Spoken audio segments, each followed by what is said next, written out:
क्यों भाई, आवाज ऐसी हो गई, जरा जोर से बोलना चाहिए। मेरे साथ प्रचंड आवाज से बोलिए, भारत माता की। मंच पर उपस्थित दिल्ली की सम्माननीय मुख्यमंत्री बहन रेखा गुप्ता जी, प्रांत अध्यक्ष संस्कृत भारती डॉक्टर वागीश भट्ट जी, श्रीमान जयप्रकाश जी, अखिल भारतीय संगठन मंत्री संस्कृत भारती श्री कुलभूषण आहूजा जी, हमारे वरिष्ठ अधिकारी हैं और कई सारे देवस्थानों के साथ जुड़कर समाज सेवा के काम में लगे हैं। और आज रविवार के दिन दोपहर का समय निकालकर संस्कृत भारती के कार्यक्रम में आए हुए सभी संस्कृत प्रेमियों को मेरा प्रणाम, नमस्कार। सबसे पहले मैं संस्कृत भारती को बहुत बहुत साधुवाद देना चाहता हूं,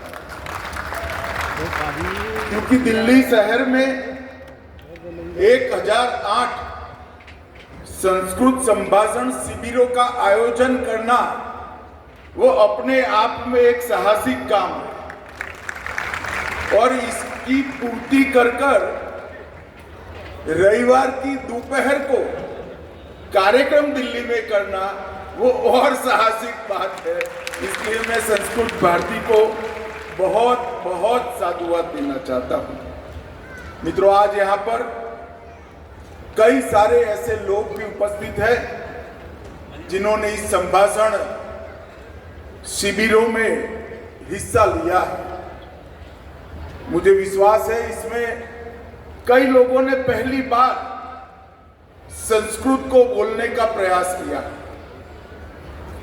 और मेरे स्व अनुभव के आधार पर मैं कहना चाहता हूं, जब आप संस्कृत में बात करते हैं, संस्कृत में बोलते हैं, धीरे धीरे संस्कृत में सोचना शुरू करेंगे, तब आपको लगेगा कि ये आवाज मेरे गले से नहीं, मेरी आत्मा से निकल रही।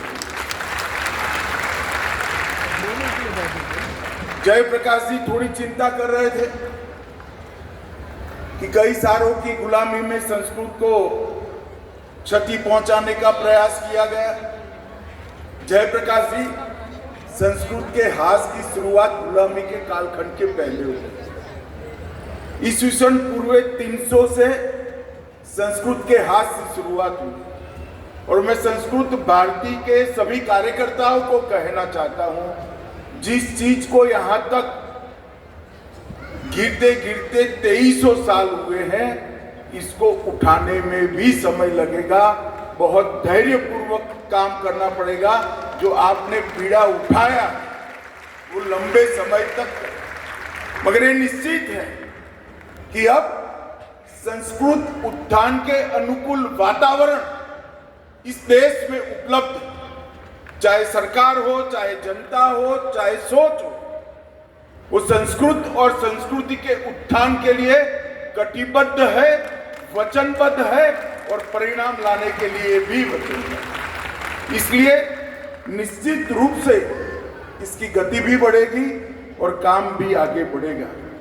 भाइयों बहनों, संस्कृत एक प्रकार से भारत की आस्था है, हमारी परंपरा है, ये सत्य है, नित्य है, सनातन। इसके साथ साथ ज्ञान और ज्ञान की ज्योति दोनों एक प्रकार से संस्कृत में ही समाहित है। और रेखाबेन ने ठीक ही कहा, भारत के अधिकतर भाषाओं की मां संस्कृत है, संस्कृत उसकी जननी है। और इसलिए संस्कृत को आगे बढ़ाने का काम ये न केवल संस्कृत का प्रचार है, भारत के उत्थान के काम के साथ अपने आप जुड़ा है। और संस्कृत के प्रचार और प्रसार और उत्थान के लिए लगे हुए सभी कार्यकर्ताओं को मैं प्रणाम कर कर कहना चाहता हूं कि जिस दिन आपने काम करने का तय किया, उस दिन आपने ज्ञान के भंडार को भारत के लिए उपलब्ध कराना और न केवल भारत, समग्र विश्व को अनेक प्रकार के ज्ञान के भंडार से आप परिचित कराते हैं। क्योंकि मुझे पूरा विश्वास है, मैं मेरे अभ्यास के आधार पर कह सकता हूं, अनेक विषयों में हजारों साल से जो मंथन हुआ, चिंतन हुआ, जो उसका अमृत निकला, वो अमृत संस्कृत में ही संग्रहित कर यहाँ पर रखा गया है। चाहे व्याकरण हो, चाहे संगीत हो, योग हो, आयुर्वेद हो, रसायन विज्ञान हो, अंतरिक्ष ज्ञान हो, गणित हो, भूमिति हो, कालगणना की वैज्ञानिक पद्धति हो या पर्यावरण का संरक्षण, हर क्षेत्र के अंदर संस्कृत में इतना सारा ज्ञान ही नहीं, ज्ञान के भंडार उपलब्ध है, जो मैं मानता हूं समग्र विश्व को उपलब्ध होने चाहिए। और हम ज्ञान की पेटेंट करने वाले देशों में से नहीं, ज्ञान पर किसी का नाम नहीं होता, और हमारे वेद और उपनिषद उसमें कहीं पर भी रचयिता का नाम नहीं है, वो ईश्वर ने दिए हैं और सबके लिए उपलब्ध। इसी तरह से संस्कृत के अंदर वेद, उपनिषद, सुभाषित और अनेक प्रकार की पांडुलिपियों में जो ज्ञान है, ये पूरी दुनिया के लिए उपलब्ध होना चाहिए। और संस्कृत भारती जो काम कर रही है, वो ज्ञान के इस पिटारे को दुनिया को उपलब्ध कराने की दिशा में पहला कदम है। जो लोग संस्कृत के लिए काम करते हैं, वो ऐसा न समझे कि हम दुनिया की अनेक भाषाओं में से एक भाषा के लिए काम करते हैं। एक ऐसी भाषा है जो न केवल सबसे ज्यादा वैज्ञानिक है, इसके व्याकरण की कोई जोड़ नहीं है। दुनिया में छंद और मात्रा अगर सबसे पहले किसी भाषा में संशोधित किए गए और पद्य साहित्य को गेय स्वरूप में याद रखने के लिए छंद और मात्राओं का उपयोग किया गया, वो केवल और केवल संस्कृत में किया। और इसी के कारण आज भी संस्कृत जिंदा है। और आज यहाँ पर 1008 संस्कृत संभाषण शिविरों का सामूहिक समापन समारोह हुआ है। तब मैं हृदय से संस्कृत भारती के कार्यकर्ताओं को बहुत बहुत बधाई देना चाहता हूँ। 23 अप्रैल से लेकर 10 दिन तक 17,000 से ज्यादा लोगों ने संस्कृत का परिचय भी बनाया। अगर परिचित होंगे तो फिर से इसको अपनी स्मृति में संजीवन करने का काम किया और बोलने का अभ्यास भी किया। और मुझे विश्वास है जिन लोगों ने इसमें हिस्सा लिया है, आने वाले दिनों में उनकी रुचि संस्कृत में जरूर बढ़ेगी। मित्रों, आज मैं संस्कृत भारती के कार्यक्रम में आया हूँ, तब मैं बहुत आशाओं के साथ कह सकता हूँ कि संघ और संस्कृत भारती ने जब संस्कृत के पुनरुत्थान को पकड़ा है, तब विजय निश्चित ही संस्कृत प्रेमियों की होगी। संघ ने जो जो अभियान अब तक लिए और संस्कृत भारती के कामों को मैंने जाना है, इस बार तो बहुत बैठना नहीं हुआ, मगर 2019 में जब निमंत्रण देने आए थे तब काफी बैठना हुआ था। लगभग संस्कृत भारती ने 81 से लेकर अब तक 1 करोड़ लोगों को संस्कृत बोलने का परिचय कराने का काम। आप कल्पना कर सकते हैं 1 करोड़ लोगों को जिनको संस्कृत जरा भी नहीं आती है, इनको बोलने का प्रयास और बोलने का एक प्रकार से इनकी प्रैक्टिस कराने का काम किया है। 1 लाख से ज्यादा संस्कृत सिखाने वाले लोगों को उन्होंने प्रशिक्षित करने का काम किया है। 6,000 परिवार ऐसे बने हैं जो आपस में केवल संस्कृत में बात करते हैं। और 4000 गांव देश में ऐसे बन चुके हैं, पूरे गांव का व्यवहार सिर्फ और सिर्फ संस्कृत में। 4500 केंद्र 26 देशों में बने हैं और 2011 में विश्व का सबसे पहला विश्व संस्कृत पुस्तक मेला, उसका भी आयोजन करने का यश संस्कृत भारती को जाता है। और उज्जैन में 2013 में जो साहित्योत्सव हुआ, उसको भी संस्कृत भारती ने आयोजित। संस्कृत भारती का ये जो प्रयास, उसने न केवल देश की जनता के मन में संस्कृत की रुचि बनाई, धीरे धीरे धीरे संस्कृत की स्वीकृति भी बढ़ी। और मुझे पूरा विश्वास, ये तो देसी भाषाओं का, बोलियों का। हमारे यहाँ गुजरात में कहावत है कि 12 योजन दूर जाए तो एक बोली नहीं बनती है। हम किसी भी भाषा का विरोध नहीं करते हैं, मगर कोई अपनी माँ से कटकर नहीं रह सकता। देश की लगभग सारी भाषाओं की माँ संस्कृत, और इसलिए संस्कृत जितनी समृद्ध होगी, संस्कृत जितनी सशक्त होगी, उतनी ही देश की हर भाषा और हर बोली को एक ताकत मिलेगी। वेद और उपनिषद के ज्ञान को बहुत सरल कर हमारे संस्कृत सुभाषितों में हमारे महात्माओं ने रखा है। योग, मनोविज्ञान, कला, संगीत, नृत्य, आयुर्वेद, खगोल शास्त्र, गणित, भूमिति, विज्ञान के हर प्रकार, ये सभी के अमूर्त सिद्धांतों को छोटे छोटे श्लोकों में ढालकर इतने सुंदर तरीके से रखे हैं, शायद ही कोई शिक्षक ये काम कर पाएगा।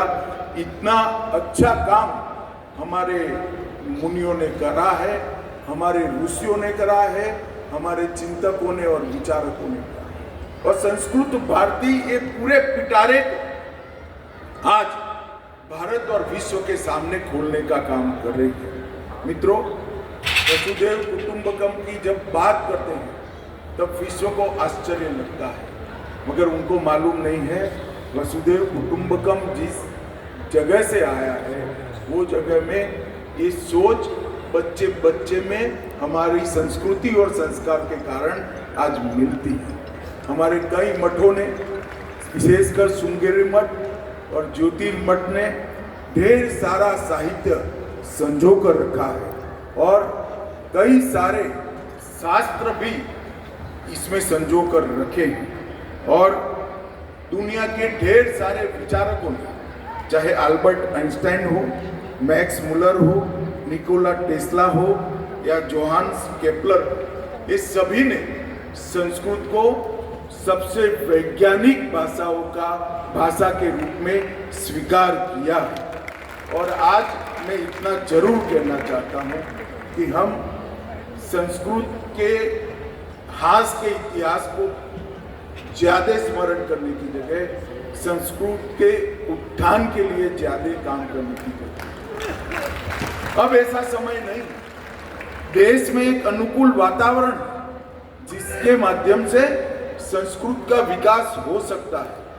आज देश में एक ऐसी सरकार है जिसने संस्कृत के लिए अनेक प्रकार की योजनाओं को लाया। अष्टादशी योजना, लगभग 18 परियोजनाओं को हमने लागू किया है। दुर्लभ संस्कृत पुस्तकों के प्रकाशन, थोक खरीद और दोबारा प्रिंट करने के लिए वित्तीय सहायता भी भारत सरकार देती है।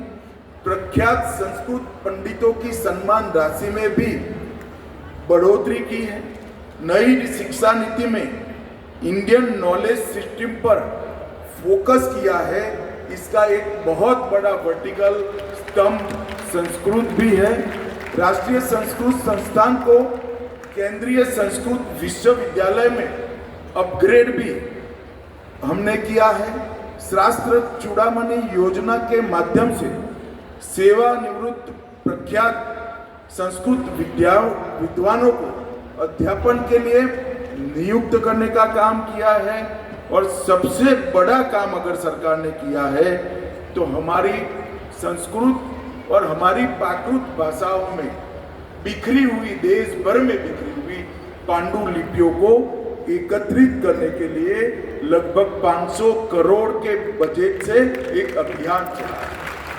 और मुझे विश्वास है कि जब पांडुलिपियां एकत्रित होगी, वो जिस भाषा में संस्कृत और हमारी प्राकृत भाषाओं में पढ़ी है, इनके विद्वान जब इसका सरल अर्थ आज की भाषा में करेंगे, इसके संरक्षण और संवर्धन की वैज्ञानिक व्यवस्था प्रस्तापित होगी, उस वक्त दुनिया के लिए अद्भुत ज्ञान का खजाना खुलने वाला है।